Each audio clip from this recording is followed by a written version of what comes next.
So I'm really pleased to introduce to you a good friend of mine, retired veteran. He's got all the check marks. Let's give it up for my buddy Jeff Evely.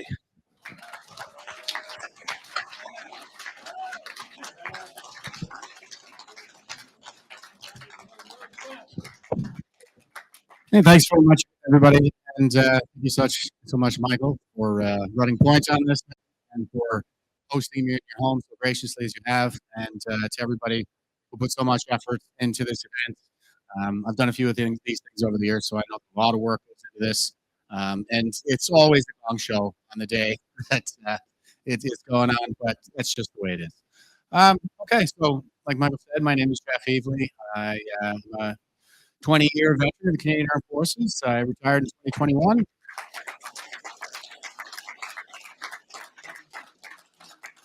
And I basically did a combat role out of the military and right into the freedom movement. So I've been probably busier these last few years than I was my entire career. Yeah, so this is me. The day I received my fine, I actually called ahead and made an appointment to come in and get my fine. I made it nice and easy for the guys that I was engaged with. And I think a little bit of professional courtesy went a long way. Now is a good time to kind of take the temperature down a little bit. And I think things are a little further with this one as a result. So pretty pleased with the way things have turned out so far. And this is my favorite headline. This was from the Halifax Herald. And the headline is, "If pedophiles have a charter right to loiter by playgrounds, the Nova Scotians have one to walk in the woods." It's actually the precedent that my legal team is using from the 90s, where the police were told they couldn't shoo pedophiles away from playgrounds because they had a right to be there. So I love my legal team. Thank you, JCCF.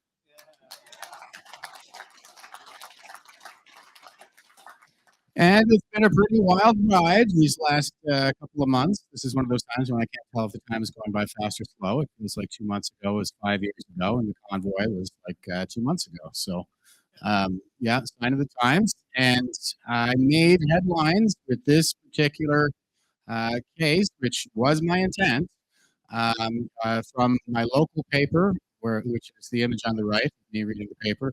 The first time they printed a story about me, I was 18 years old. This is the very first time they've ever said anything positive about me. So I was pretty pleased with that. And over on the right, we have an article from the Hindustan Times in India. So this went global, which again was my intent. And in the center, we have me shaking hands with James O'Keefe. I just did an interview.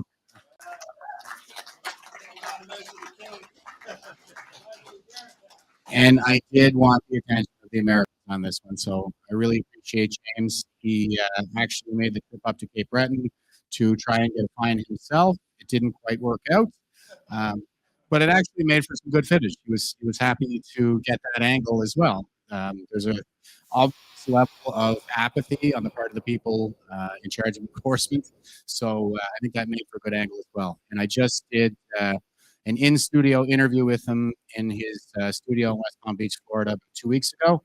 So that should be coming out any day now. And the sign that we're standing in front of here that he has in his office, it's a really cool office. It says, "Shame the devil." And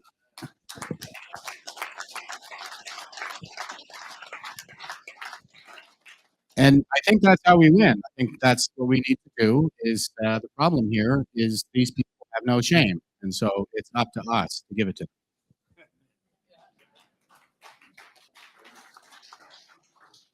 So this is a quote from my boy, Marcus Aurelius. I read the Meditations of Marcus Aurelius every morning with my coffee.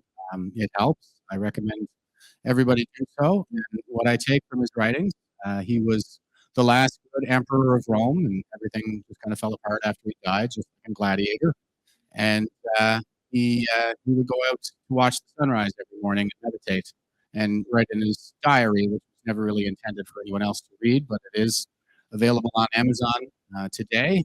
And what I take from his writings is that his struggles are my struggles. He suffers from all the same fears, all the same anxieties as I do. And as he's coaching himself before he heads out to face another day of ordering the heads of barbarian chiefs brought to him, these are the kinds of things that he says to himself.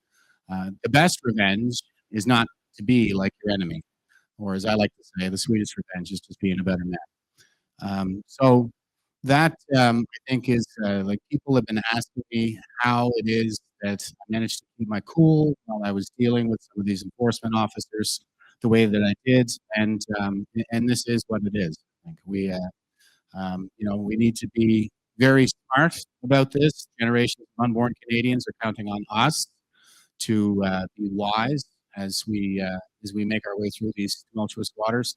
And so I think it behooves us all to take a page on the meditations of Marcus Aurelius.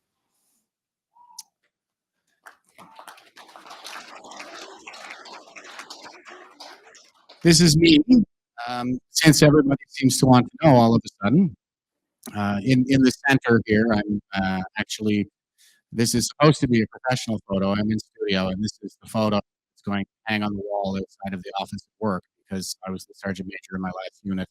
And I decided to do a picture with my phone of me doing a little kissy face, like I'm a male model or something, and put it on my Facebook and said, "Eat your heart out, Derek Zoolander."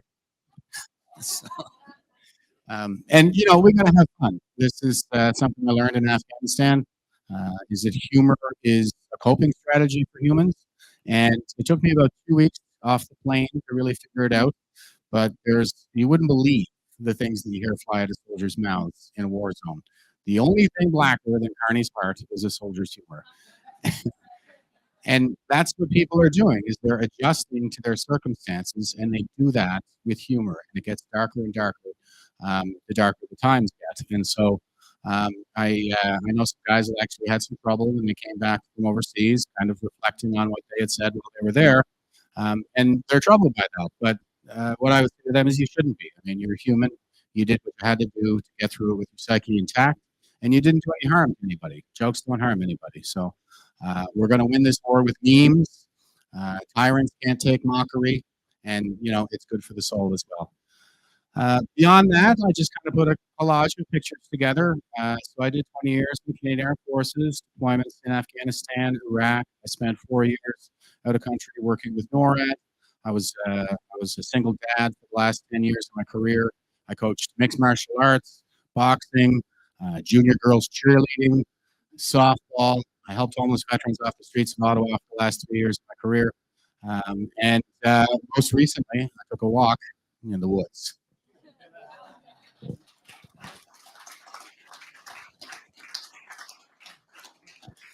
Pretty standard left-wing media response so far has been that we live in a society. Well, you know who else lives in a society? North Koreans. You know who lived in a society before that? Nazis. And I was raised that we have a civic duty to stand on guard for thee, to make sure that our fallen veterans' ultimate sacrifice was not made in vain. And so that's what I endeavor to do here.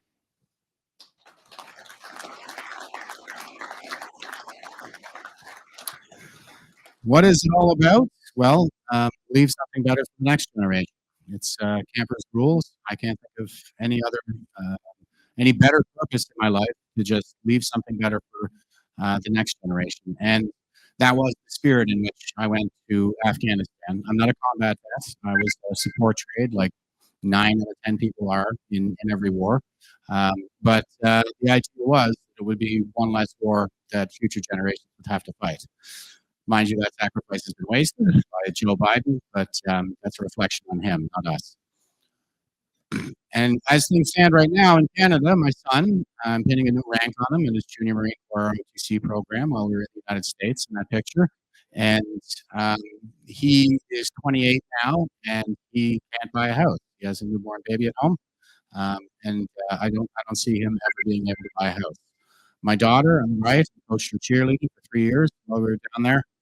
She's 22 now, and 2 weeks ago, she went to Montreal and had her breast chopped off.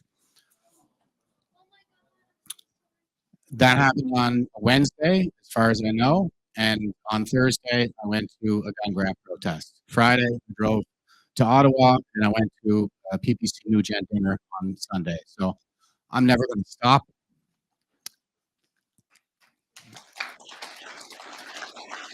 And This is my newborn baby grandson. So he was just born into slavery. He's never going to own anything. He's going to spend his entire life working for the betterment of other people, and he's never going to have a life of his own. All of that labor belongs to the state, and I am on a mission now to avenge my daughter and emancipate my grandson.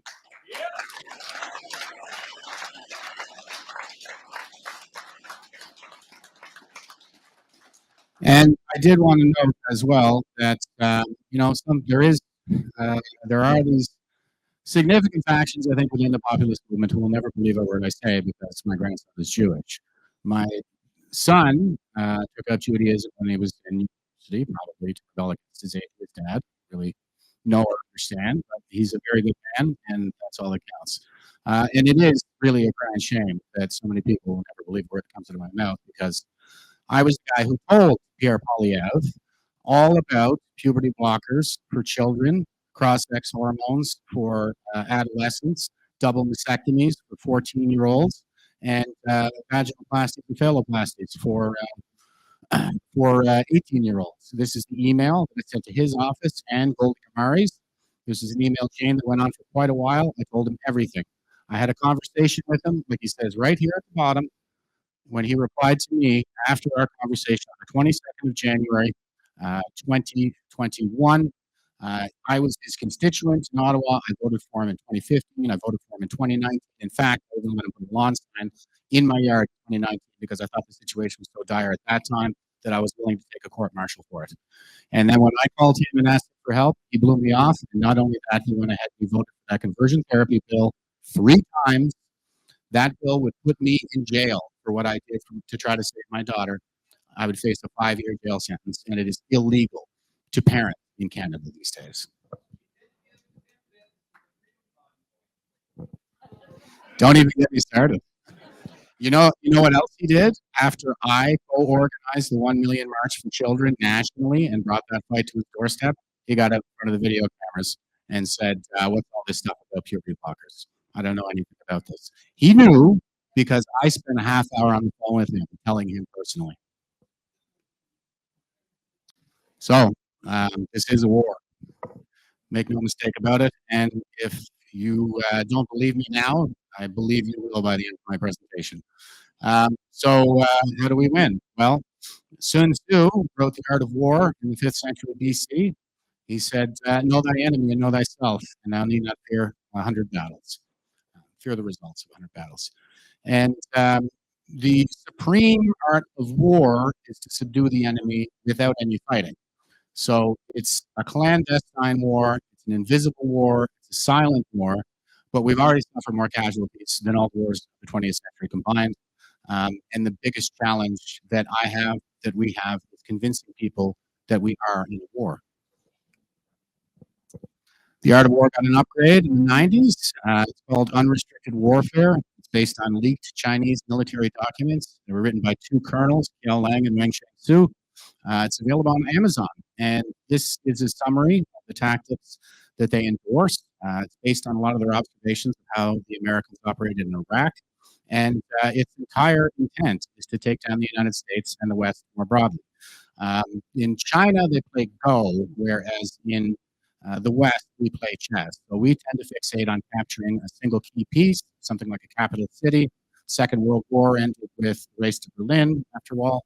But in Go, it's about capturing all the pieces, dominating the entire board and making it so your opponent can't even move. So that's why we see a lot of the same trends across the Western nations right now. Just a few points on here. The couple of tactics they use: cultural warfare, psychological warfare, economic warfare, financial warfare, media warfare, weaponized migration, and lawfare. Sound familiar? Yeah, you bet it does. And any of the above methods may be, can't read that from here, may be combined to achieve a desired outcome. They also talk about co-opting supranational organizations. Co-opting elites is something that Sun Tzu talked about as well, but this upgrade is about supranational organizations. They name specifically the EU, the IMF, the World Bank, and in their own words, the biggest of them all, the UN. And what do we see coming out of the UN? SDGs. So they set up the SDGs. Sri Lanka got on board right away, 2015, uh, and not to be outdone, Canada signed on later that year because we are the most virtue signaling country, and Sri Lanka collapsed in 2019. The Chinese have a massive international port in Hanaumboda there, right off the coast of India. They're basically surrounding everybody, and they have a 99-year lease on it. That's the maximum that can be allowed under international law. They basically own the country, and now neighboring countries are doing everything they can to bail them out because they didn't even go to the IMF. They went back to the Chinese to get their bailout. So they're on the hook, and as you can see, we're going down the tubes financially as well. Um, Now, the parliamentary budget officer already says that climate change is hurting us. So they're really driving this stuff, and it's all for the purpose of weakening us from within. Whatever it is that's coming out of the UN right now, whether it's coming out of the IPCC, the WHO, I would say I would add the WEF to this list as well. Whatever we see coming out of these institutions, whether it's replacement migration, whether it's condemnation of Israel, or whether it's the carbon narrative. I mean, all of it is for the purpose of divide and conquer. Thankfully, we have at least one political leader in this country that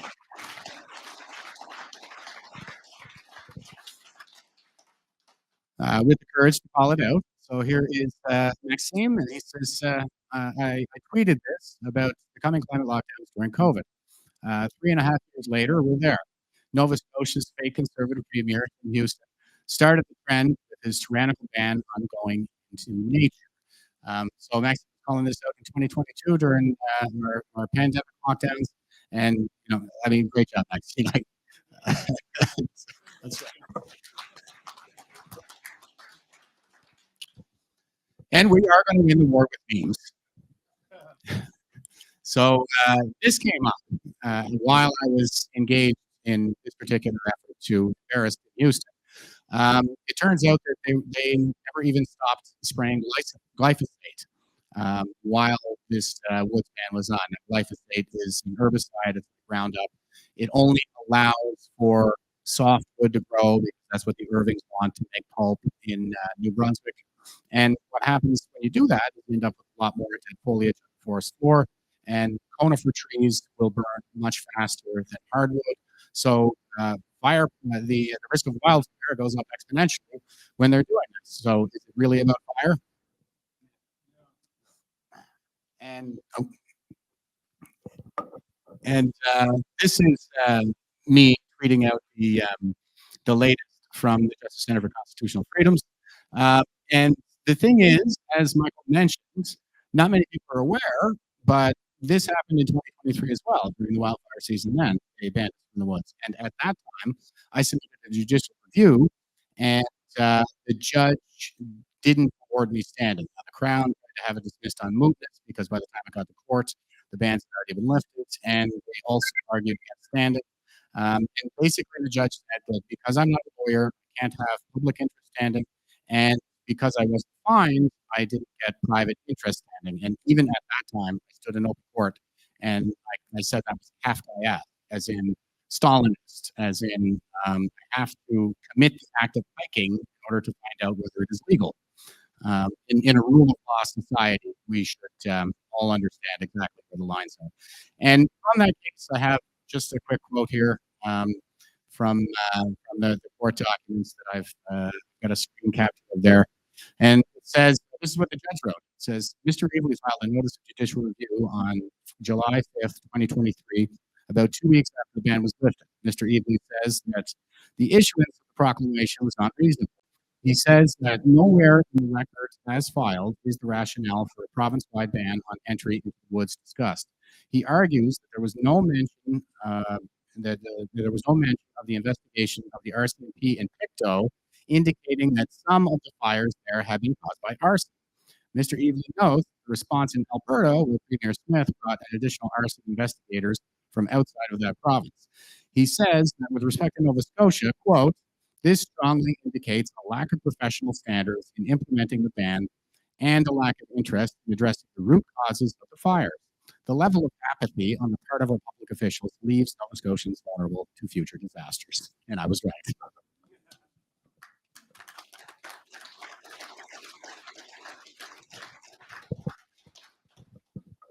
And then I went on my campaign of humiliation against Tim Houston. Here he is on the news, and he I'm tweeting about this. And I'm saying Nova Scotia fined me $28,872.50 for walking into the woods in order to mitigate the increased risk of wildfire associated with my sneakers. Tyrant Timmy Houston was asked on 13 August 2025 whether he had banned the spraying of glyphosate on Nova Scotia's forests in order to mitigate the obviously increased risk of wildfire associated with all the dead foliage it creates. His answer, I don't know. In other words, he didn't. And from there, it went over to Susan Holt. Now, what's interesting about this, many people have commented that it seems like they started to change their behavior in response to my little media campaign here. Here's Susan Holt, and she came out after this started and said, okay, you're banned from the woods. It's not because your sneakers cause fire. It's because if you break your leg while you're walking, then we're not going to have the resources to come and rescue you. So it is a resource issue. It's a mismanagement issue. We have this on the record now. And when I tweeted about that, I said CTV National News interviewed me yesterday about receiving a fine for $28,872.50 for walking into the woods. Judy Trin put a good quote from the conversation for that report, and it was a pleasure speaking with her. In Nova Scotia, citizens are banned from the woods because the more people that are in the woods, the more likely a fire is to occur, according to a fire prevention officer. In New Brunswick, citizens are banned from the woods, not because more people lead to more fires, but because emergency response teams are too busy fighting fires to rescue them when they break their legs. Nova Scotians are fire hazards. New Brunswickers are klutzes. Both need babysitting. The paternalism of the guilty conscience, central to the essence of totalitarianism, is on full display in the Atlantic provinces. From there, it went back to Tim Houston, tap dancing around all this stuff. And he came out and he said, okay, so it's not that sneakers cause wildfire, but what if you got lost in the woods and found yourself engulfed in the flames of a wildfire? I don't think anybody wants that. And so I tweeted about this with a map, a screenshot of a map from my house to the nearest wildfire. And I said, I would like to thank our dear leader, Tim Houston, for helping me to see the error of my ways. Were it not for his overbearing paternalism, I might have gotten lost in the park by my house and accidentally walked my dog for 8 days to find myself engulfed in the flames of the nearest wildfire.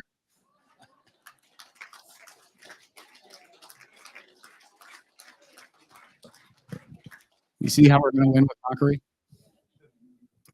Yeah, and the first video I did was actually in the park by my house. They had taped off some of the trails, gravel trails, and not others. So COVID vibes galore, no right reason to any of it. And I'm going to stand on it. Like he's saying, I can't walk my dog in the park by my house because the risk of wildfire is too high. It's absurd. Oh, I think we skipped ahead here. All right. So here are some other tweets that I put out there. Basically, I just want to show that pressure works, and it's not the rank and file as far as I can tell. It is the leadership.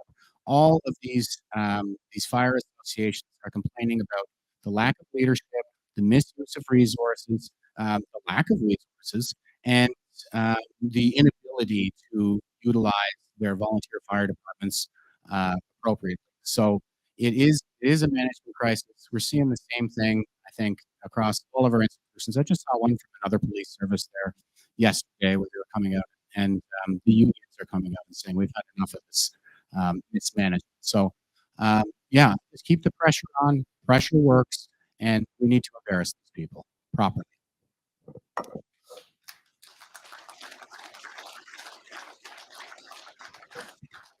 This is Alexander Solzhenitsyn from the Gulag Archipelago. He says the simple step of a courageous individual is to not take part in the lie. The lie that he's talking about is called Vranya in Russian, and it's basically the lie that they all agree to participate in. It's impolite not to. And I see that same trend taking place here in Canada too. It's very impolite for you not to participate in this mass lie. Well, this is how totalitarians enslave you. It's 1 inch at a time. So from here on, you've got 1 more inch.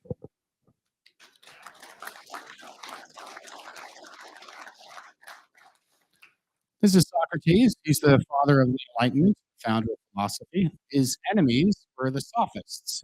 He said the sophists were those who make the weaker argument stronger. Sound familiar? He fought a war with Sparta. Sparta could be aptly characterized as proto-fascist.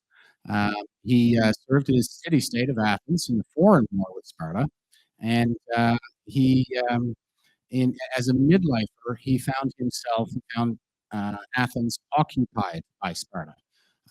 And during that time, he was still in the military and he was ordered to go out and effect arrests. When he was ordered to effect an arrest of Leon Salamis, he knew him to be a good man and he refused to carry out that unethical order. Now, the 30 tyrants who had tyrannized them during that time were overthrown before Socrates could face trial. After that, he went out into the marketplace questioning the experts. And it all comes down to my favorite question: how do you know that? People don't like when you ask that question, but this is what Socrates did. He went out into the market, he put them all on the spot. And the thing is that when you ask this question, how do you know that? What you will find is that most people are basically full of shit. And for that, Socrates was tried by a jury of his peers and sentenced to death. This is a painting of him receiving the hemlock. It's a poison with a numbing agent for a merciful execution, and he accepted his fate. Here's a quote. He says, "My plainness of speech makes them hate me. And what is their hatred but a proof that I am speaking the truth?" So, hate speech.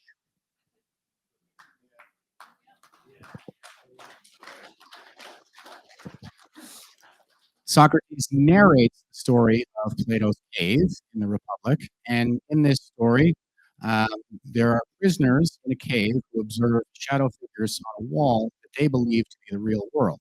One of these prisoners escapes the outside world, and he realizes that the world inside is all a fraud.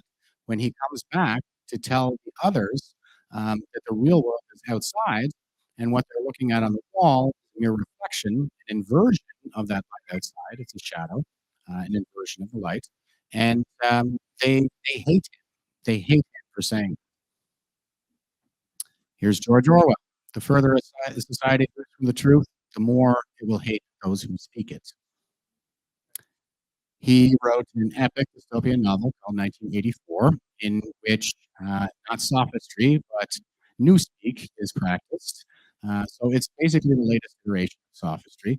And the world that he thinks is real, he realizes is actually an inversion of reality, where the Ministry of Truth, where he works, is actually the Ministry of Lies. It's the Ministry of Propaganda. It's modeled on Stalin's Pravda, which is Russian for truth. So these two men, living thousands of years and thousands of miles apart, lived out the same life cycle. They served in a foreign war when they were young. With Orwell, it would have been he fought the Spanish in World War One, fascists in Spain, and in their midlives, they found themselves occupied by their foreign adversaries, where Europe became occupied by the fascists and bombed Britain, and Socrates was occupied by the fascists of his day, the sophists of Sparta. And they both told dystopian fictions, The Cave in 1984, of an inverted paradigm. This is me. I served in a foreign war when I was young in Afghanistan. I'm living through the civilizational crisis as a midlifer, occupied by the Islamo-fascists, among others. And I will write the ultimate dystopian fiction following the occupation.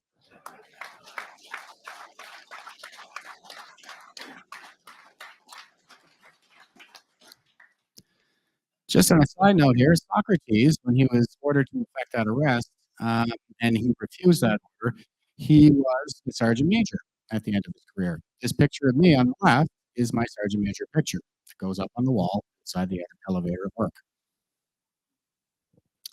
So it's part of a natural cycle. It's called a saeculum. That's what the Greeks would have called it, ancient Greeks of Athens. Right now, it's about 80 years long. Historically, it's been about a century, but it seems to be getting shorter. Just like a regular year, the saeculum means great year, by the way, but like a regular year, it has a spring, summer, autumn, and winter. And respectively, these times are when strong men doing good times create good times create weak men create hard times create strong men. So what I like to impress upon people, because I see a lot of blackmailing out there these days. I'll tell you what I used to tell the troops when the chips are down. There's two things you got to remember. Number one, it's only temporary. Whatever it is that you're going through, it consumes your entire world right now, but this too shall pass. Number two, it can always get worse. So whatever you do, don't make it worse. So here we are, present day. It's World War III. Russia, China, Iran seem to be the key players. North Korea's in there too, and a few others, proxies and the like. And this is 2025, so it has been 81 years since D-Day. 81 years before that was the Battle of Gettysburg, and 82 years before that was the colonial triumph at Yorktown, the climactic battle in the American Revolution. So we're due. This is the year of the climax, in my assessment. It's called a fourth turning or crisis era. Happens every 4 generations, and it lasts for a generation. But the good news is we've only got about 5 years left. So the strategy now, I think, is to mitigate the damage between now and about 2030. We should be trying to do as much as we can to make sure we have something from which we can rebuild once the crisis is over, or once the crisis is over. And I'm seeing a turn. I've seen a shift in the last little while. After the death of Charlie Kirk, brutally assassinated for simply speaking the truth, they will hate you if you speak the truth. They will absolutely hate you. This is Calgary, where thousands of people went out to commemorate the death of Charlie Kirk. And I think he's basically following the example of our forefathers, like Socrates, who accepted their fate, who went out there and did it anyway, who knew what he was faced with. And now we're looking at a revitalization of American values, Christianity, Western values, philosophy. So things are going to start to turn, I think, right about now, and we're going back on the opposite. We won't get the momentum going until about 2030, but people are waking up and things are starting to shift. This is the definition of leadership from one of my Canadian Armed Forces manuals. Leadership may be defined as directly or indirectly influencing others by means of formal authority or personal attributes to act in accordance with one's intent or shared purpose. And I think that's what we see across the board. So many people are scrambling to take up the mantle of Charlie Kirk and keep this movement going. And here is the man himself. He says, if you believe in something, you need to have the courage to fight for those ideas, not run away from them or try to silence them. I think it behooves us all.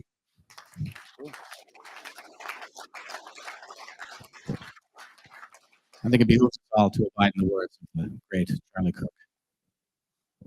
Examples in history that I would cite as well. This is what our ancestors have been trying to tell us, as far as I can tell. They've been trying to warn us about these crises eras and what to do, what not to do. Here we have on the left, Lucifer on the right. Jesus leads a peaceful revolution, a passionate revolution.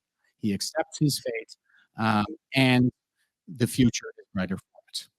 Lucifer on the right, he leads a violent revolution, and he's cast into the abyss. So Socrates and Jesus and Martin Luther essentially set the same example. Martin Luther, for example, he knew that he would be outlawed, and he was, for nailing his thesis to the door. which meant that anybody could kill him. So for speaking the truth, they want you dead. But he accepted his fate and he did it anyway. And this is courage defined. It's you know you're going to face personal consequences, and you do it anyway. Everybody's afraid. That's kind of what people have been asking me. How is it that you're not afraid? And what I tell them is, I am afraid.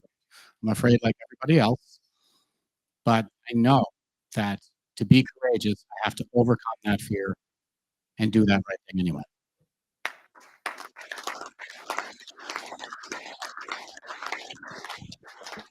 Examples of self-sacrifice from our current crisis era. Tamara Lee. She knew damn well that she was going to be arrested and face all kinds of legal consequences for what she did, but she stayed anyway.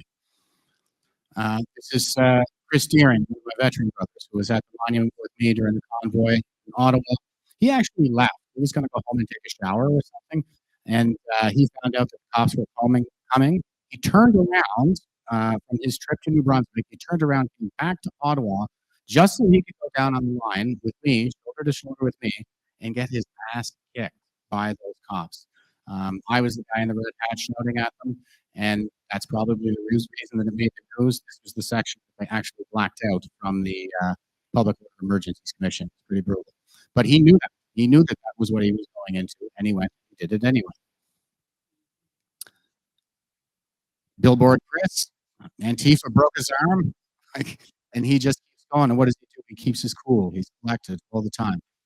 It's not, you gotta set the ego out of it. Follow your mind, never your heart. Like I said, generations of unborn Canadians are counting on us to be wise people right now. James Topp.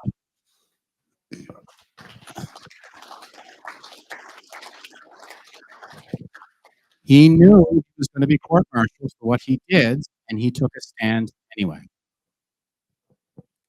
Sheila Annette Lewis, Garnett Harper, those who paid the ultimate sacrifice, lest we forget. So these are the four cardinal virtues of Stoicism. This is what I endorse: courage, discipline, wisdom, justice. And I would say that every one of the aforementioned examples embodied those virtues. Our ancestors developed a system for us to resist the totalitarian impulse. This is Aristotle. He developed logic. He basically identified every style of BS that these people will throw at you. Now, people are still adding to this lexicon, but logical fallacies. If you could memorize about 10 logical fallacies, you can beat any Marxist, any sophist in a debate, and this is how we win. Here is Thomas Sowell. When you want to help someone, you tell them the truth. When you want to help yourself, you tell them what they want to hear. And this is me.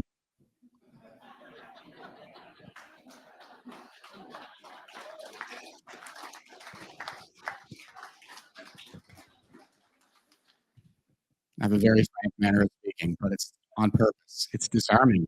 They can't take it. And here is why you people have your heads up and bosses. On the top panel, this is the reality of life on Earth. It's a constant state of war, nonstop bloodbath the world over. This, what we're living through right now, is an anomaly that can end at any moment. And what we are experiencing right now is what it is like to be in other places in the world. Places that have been torn apart by civil war, totalitarian society. That's what every one of the veterans who showed up at the monument with me said was, I feel like I'm in a war zone. It's like we can sense it. So this is the totalitarian impulse. It creeps in about every 4 generations. And the way we get through it is keep our cool. Okay? Our ancestors developed this stoicism, logic, and we persevere. Self-sacrifice also, I would say, is the absolute ultimate in this regard. And that is the spirit in which I went into the woods. I knew I was going to get fined, but based on these examples, the lesson that I am taking is you defy that tyrant, you let them do whatever it is that they're going to do to you, and you make sure the whole world sees it. This has been going on for a very long time. Here's Isaiah. Woe to those who call evil good and good evil, who put darkness for light and light for darkness, who We'll put bitter for sweet, sweet for bitter. It's opposite land, just like we're living through now. Any questions?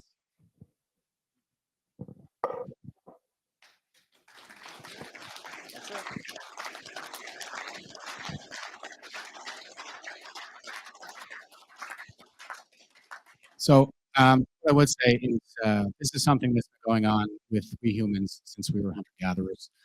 It's not new. I think that many of our ancestors in many different eras did the best that they could to capture the lessons of their crisis era for us to benefit from when it's our turn. And this is something that happens once in human lifetime. It's just our time to rise, and so we might as well rise to the occasion. Good job, Jen. Thank you. Thank you. Appreciate it. I hope I was oh, you did good. All right. Hey, hey, check it out. So that is a great piece of inspiration for every single one of us. You know that people here are fighting all in their different ways. So what we need to do is stand together. We have a slight break, do some housekeeping, and then we're going to get to our main speaker.